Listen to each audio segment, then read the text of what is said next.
శ్రీ గురుభ్యో నమః. హరి ఓం. అందరికీ నమస్కారం.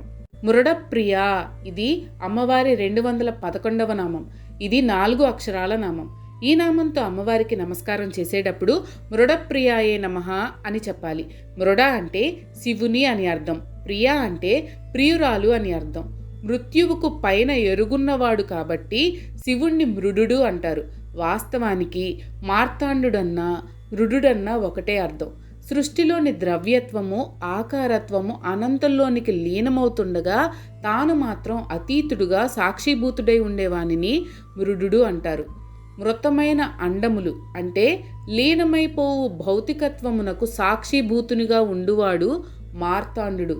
ప్రతిరోజు భౌతికతకు సంబంధించిన పగలు రాత్రిలోనికి లీనమగునప్పుడు సాక్షిగా ఉండువాడు సూర్యుడు. కాబట్టి సూర్యునికి మార్తాండు అనే పేరు చెల్లుతుంది. ఈ విశిష్ట లక్షణం ఉన్న మృడునికి ప్రియురాలు అంటే ఇష్టమైనది అని ఈ నామానికి అర్థం. ఈ విశిష్ట లక్షణం ఉన్న శివుణ్ణి పరబ్రహ్మతో కూడా సంకేతిస్తారు. మొత్తానికి ఈ నామానికి ఈ రకంగా అర్థం చెప్పుకోవచ్చు. మృడునికి అంటే శివునికి ప్రియురాలు అని ఈ నామానికి అర్థంగా చెప్పుకోవచ్చు. శ్రీమాత్రే నమః. మహారూప ఇది అమ్మవారి 212వ నామం. ఇది 4 అక్షరాల నామం. ఈ నామంతో అమ్మవారికి నమస్కారం చేసేటప్పుడు మహారూపాయే నమః అని చెప్పాలి.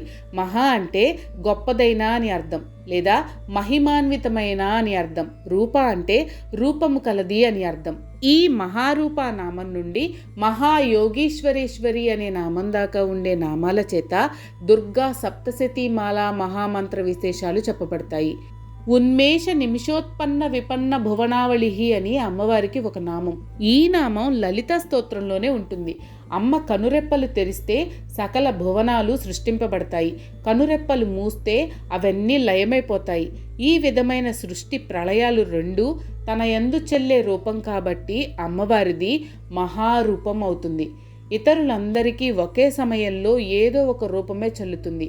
విశిష్ట రూపం కల ఈ అమ్మవారిని మహారూప అన్నారు. మహా అంటే పరబ్రహ్మ అని అర్థం చెప్పుకుంటే అమ్మవారు పరబ్రహ్మ స్వరూపిణి అని కూడా అర్థం చెప్పుకోవచ్చు.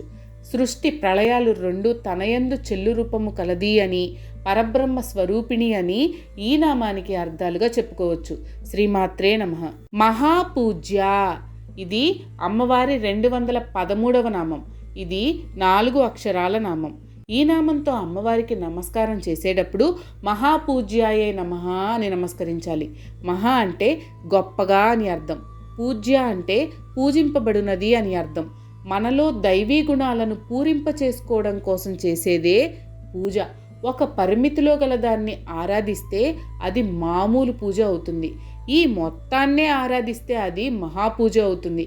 అనుక్షణం మనం నిర్వర్తించే పనులన్నీ ఈ మొత్తంలో ఉన్న వారితో సమన్వయపరుచుకుంటూ సహజీవనం చేయడం కోసమే కాబట్టి అలా చేయడం సృష్టి నిర్వహణకు సహకరించడమే కాబట్టి అలా చేసిన పనులన్నీ ఈ సృష్టి మొత్తానికి అధిష్టాత్రి అయిన అమ్మవారికి పూజగానే చెల్లుతాయి.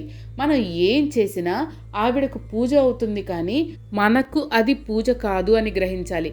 ఈ విధమైన పూజను అందుకొనిన జగజ్జనని మహాపూజ్య అవుతుంది. బ్రహ్మోపేంద్ర మహేంద్రాది దేవ సంస్థుత వైభవ అన్నది అమ్మవారి నామాల్లో ఒకటి. త్రిమూర్త్యాది మహనీయులచే పూజింపబడే అమ్మవారిని అందుకే మహాపూజ్య అని అన్నారు. మొత్తం మీద ఈ నామానికి ఈ రకంగా అర్థాలు చెప్పుకోవచ్చు.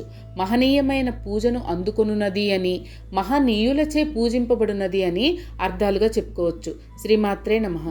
మహాపాతక నాశిని ఇది అమ్మవారి 214వ నామం. ఇది 8 అక్షరాల నామం. ఈ నామంతో అమ్మవారికి నమస్కారం చేసేటప్పుడు మహాపాతక నాశిన్యై నమః అని చెప్పాలి. మహాపాతక అంటే ఘోరమైన పాతకములను అని అర్థం. నాశిని అంటే నాశనము చేయునది అని అర్థం. సాధారణంగా పాపాలంటే అందరికీ తెలుస్తుంది, కానీ పాతకాలు అంటే తెలియకపోవచ్చు. మంచుగడ్డని ఎర్రని ద్రవంలో ముంచితే ఆ మంచుగడ్డ ఎర్రగా అవుతుంది, కానీ దానిని మళ్ళీ స్వచ్ఛమైన నీళ్ళలో ముంచితే ఆ ఎరుపు రంగు తేలికగానే పోయి మామూలు మంచుగడ్డ అయిపోతుంది. కానీ ఎర్రని నీళ్లతోనే తయారైన మంచుగడ్డను స్వచ్ఛమైన నీళ్లలో ముంచినా ఆ ఎరుపుదనం పోదు. ఈ రెండు రకాల ప్రక్రియలలో మొదటి దాని లాంటిది పాపం, రెండో దాని లాంటిది పాతకం. మొదటి ప్రక్రియలో మంచు ఎర్రగా కనబడడానికి బాహ్యమైన ఎర్రని ద్రవం కారణం, అలాగే బాహ్య ప్రేరణ వల్ల జరిగేదే పాపం. రెండవ ప్రక్రియలో అసలు మంచుగడ్డ దేనితో తయారవుతుందో ఆ నీళ్లే ఎర్రనివి. అంటే మంచుగడ్డ ఎర్రదనానికి దాని అంతర్లక్షణమే కారణం. అలాగే దుస్వభావ, దుష్ప్రవర్తన, దురాలోచనలతో ముడిపడే తన వ్యక్తిత్వమే కారణంగా కలది పాతకమవుతుంది. అంటే ఇవి మన ప్రవర్తనతోనే కలిసి ఉంటాయన్నమాట. జన్మల తరబడి సమర్పణ భావము, సజ్జన సాంగిత్యము, సద్గోష్ఠి మొదలైన వాటి వల్ల మాత్రమే ఎప్పటికో అప్పటికి కానీ పాతక లక్షణం పోయి పరిష్కారం కావు. నిజాయితీ కల భక్తితో కూడా దీనిని పోగొట్టుకోవచ్చు. పాతకాలపైన మహాపాతకాలని ఉంటాయి. హత్యలు, బ్రహ్మహత్యలు, బలత్కారాలు, అత్యాచారాలు చేయడమే కాక అవి ఎందుకు చేయకూడదు, చేస్తే తప్పేంటి అనే సందేహాలు, ఆలోచనలు రావడం మహాపాతక బుద్ధిని సూచిస్తుంది.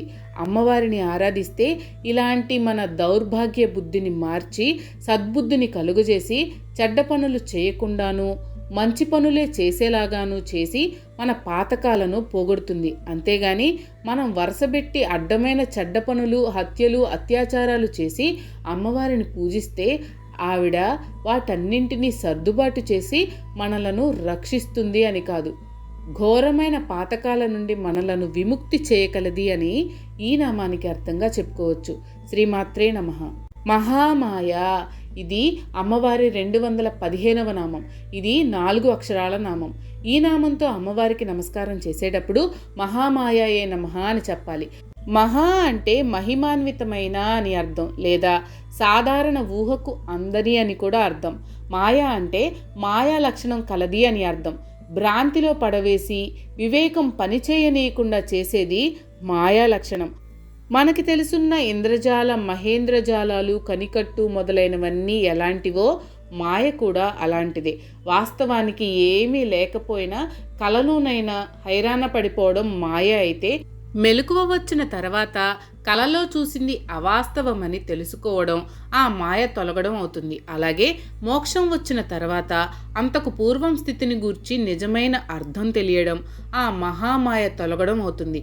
అంతవరకు మన మీద ప్రభావం చూపే ఈ విశిష్ట లక్షణాన్ని మహామాయ అంటారు. ఈ లక్షణం గల అమ్మవారిని మహామాయ అని అంటారు. ఆ మహామాయ ప్రభావం నుండి త్రిమూర్తులు కూడా తప్పించుకోలేరు. అందుకే భగవద్గీతలో మమ మాయా దురత్యయ అన్నాడు గీతాచార్యుడు. సృష్టి స్థితి లయాత్మకమైన ఈ విశ్వ ప్రణాళిక నిర్వహణకు ఈ మాయా లక్షణం ఎంతో అవసరమని విజ్ఞత ఉన్నవారికి తెలుస్తుంది. మొత్తానికి మహిమాన్వితమైన మాయా లక్షణం కలది అని ఈ నామానికి అర్థంగా చెప్పుకోవచ్చు. శ్రీమాత్రే నమః. మీకు కనుక ఈ వీడియో నచ్చినట్లయితే లైక్ చేయండి. అలాగే మీ ఫ్యామిలీ అండ్ ఫ్రెండ్స్కి షేర్ చేయండి. ఛానల్లో కొత్త నోటిఫికేషన్స్ కోసం సబ్స్క్రైబ్ చేయండి. అలాగే పక్కనే ఉన్న బెల్ ఐకాన్ని ట్యాప్ చేయండి.